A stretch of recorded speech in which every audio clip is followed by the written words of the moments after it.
everybody, welcome back to Jeff Bull Central. Got another brand spanking fresh new game review for you. We're checking out Teenage Mutant Ninja Turtles Shredder's Revenge. I've got Carrie with me once again. Say hello, Carrie. Hello, Carrie. Oh, that's funny. That's good. So this is a kind of more or less perfect sequel to the two Teenage Mutant Ninja Turtle games that existed in arcades in the late 80s and early 90s that many of us, including me, and I think you probably played it in arcades. Did you ever play TMNT in the arcade ever? I don't remember, You but don't probably. remember. I mean, It was everywhere. Like it was Yeah. one of the most successful arcade cabinets of the era. Like it was so well rounded and so well made and so balanced, and so this is a console sequel all these years later, and it's actually very, very good. It's a huge nostalgia bomb, but it doesn't let down new players either. I think that new players are going to have a good time with it as well. oh yeah, I think, I had a great time with it. That's the one thing I loved about it. Like, I couldn't wait to play it, From session to session. Yeah, like, we just kept wanting to go. Yeah, it doesn't let you down in that way. It's just as addictive as those old arcade games were. It's a little bit like the gameplay of it, and a lot of the stuff having to do with leveling, and a lot of the stuff with having to do with healing and power-ups. More complex than the original games.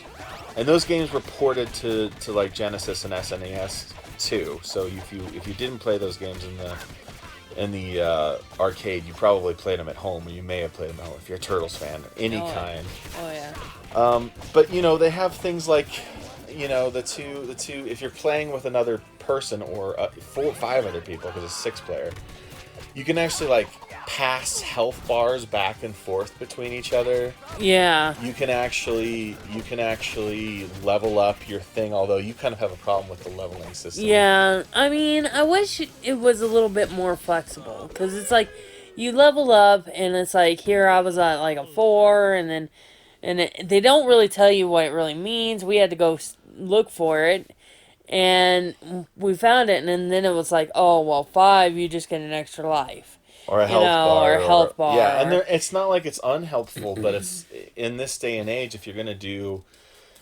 I feel like if you're going to do... I agree with you. I feel like if you're going to do any kind of RPG elements, then you should be able to customize it to some degree, right? Yeah, like, it would have been nice to, like...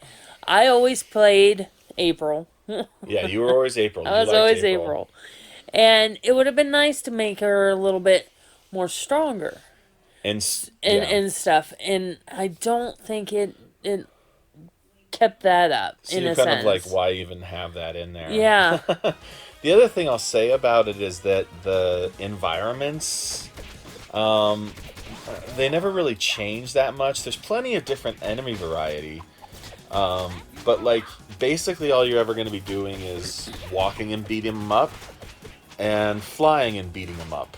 And it's one beating them up or the other beating them up. And it doesn't ever really change that much. So it's only like a 2 or 3 hour long game. Yeah, and that was my other complaint about that too. Like, for how much you paid for it, it's $25 in the United States unless you have Game Pass on Xbox. Right. Then it's free. And then if that's the case, then go for it. Like, it is fun. It looks great. Like, it just does look great. Look at this game, and when you're in it, you feel like you're a Ninja Turtle. Yeah, you feel like you're a kid again. Fighting Baxter and Stockman. Stuff.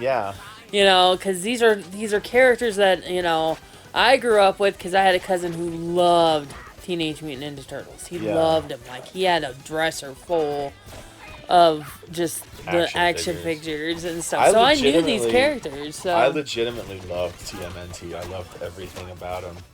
And you're right. Like, it does look great, and it's representative of that era. Yeah. Yeah. Yeah. Um, I will say this, however.